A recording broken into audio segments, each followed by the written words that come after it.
Hello tout le monde, j'espère que vous allez bien. Je suis très contente de vous retrouver pour cette nouvelle vidéo et aujourd'hui je vais vous donner tous mes conseils pour bien réussir à faire votre nail art de l'autre main. Il n'y a pas si longtemps que ça, je vous avais fait une vidéo sur comment bien appliquer son vernis de l'autre main parce que ça me paraît vraiment essentiel avant de commencer à faire du nail art de son autre main. Et aujourd'hui voilà, on rentre vraiment dans le vif du sujet, donc j'espère très sincèrement que ces conseils vous aideront. Et c'est parti, on commence tout de suite. Avant toute chose, je vous conseille de vous entraîner à bien appliquer votre vernis de l'autre main et pour ça je vous renvoie à la vidéo conseil que j'ai faite à ce sujet.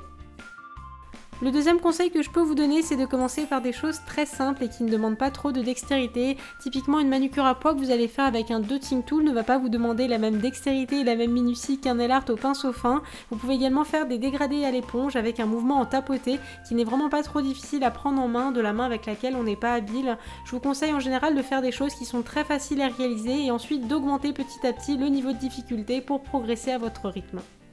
Un autre conseil très utile, c'est de travailler ses nail art avec de la peinture acrylique plutôt que du vernis, puisqu'avec cette technique, si jamais vous vous trompez, vous avez la possibilité de nettoyer votre motif avec un coton imbibé d'eau sans abîmer pour autant votre vernis de base. Si vous travaillez tout au vernis et que vous ratez, malheureusement, vous allez devoir passer du dissolvant et repartir de zéro. Une autre chose très importante, c'est d'avoir l'avant-bras et le poignet le plus stable possible sur la table. Si vous travaillez à bras levés, vous aurez beaucoup plus de chances de trembler, tandis que si votre poignet est bien calé sur la table, vous gagnerez en précision et en minutie. Ici, je vous montre une ligne fine que j'ai faite dans un cas à bras levés et dans l'autre avec le poignet bien stable. Et comme vous le voyez, on voit bien la différence. Dans un cas, on a une ligne très tremblante et dans l'autre, quelque chose de beaucoup plus précis. Pour gagner encore plus en stabilité, vous pouvez également essayer de vous aider de votre petit doigt comme point d'appui, comme je vous l'avais montré dans ma vidéo conseil pour bien appliquer son vernis sur son autre main. De cette façon, vous serez beaucoup plus fluide dans vos mouvements et ça vous évitera de trembler. Et enfin, pour en finir avec la posture, qui à mon sens est vraiment super importante pour réussir à faire son nail art de l'autre main, c'est de chercher la position avec laquelle on est le plus à l'aise. N'hésitez pas à vous contorsionner, à mettre votre main dans tous les sens. Vous pouvez même rapprocher votre main de votre visage comme je vous le montre ici. Moi je sais que je suis pas super confortable avec cette posture, mais je sais que ça marche très bien sur d'autres. Mais gardez toujours en tête qu'il faut vous stabiliser d'une façon ou d'une autre, donc par exemple avec le petit doigt ou vraiment en calant votre avant-bras sur votre corps. L'important dans tout ça, c'est vraiment que vous vous sentiez confortable et que ça vous aide à être plus habile. Une autre chose que je vous conseille, que je fais beaucoup quand je fais mon autre main, c'est de figer ma main qui n'est pas habile et de laisser l'autre main faire le travail. Comme vous le voyez ici, c'est ma main droite qui va pivoter pour que la French soit bien arrondie, ma main gauche elle ne bouge absolument pas. De même pour ces lignes fines, ma main gauche va se contenter de tenir le pinceau liner et c'est ma main droite qui va tracer le motif.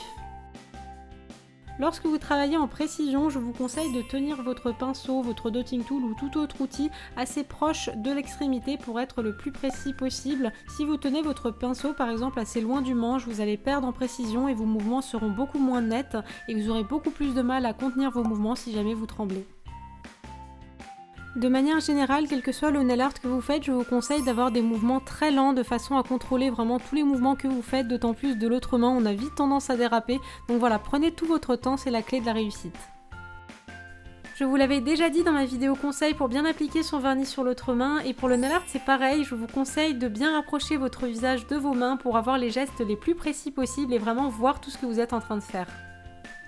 Plutôt que de faire de grands tracés, je vous conseille d'avancer votre motif petit trait par petit trait pour décomposer un maximum la forme que vous êtes en train de faire. Comme on a moins le contrôle, il peut nous arriver de faire de grands gestes un petit peu incontrôlés, donc pour éviter ça, je vous recommande d'y aller petit à petit, comme vous pouvez le voir ici pour les yeux du panda. Un autre conseil qui peut paraître tout bête, c'est de privilégier l'accent nail, c'est-à-dire de ne faire qu'un seul ongle en nail art. Comme on est plus lent de son autre main, ça vous permettra de prendre votre temps pour bien soigner votre manucure.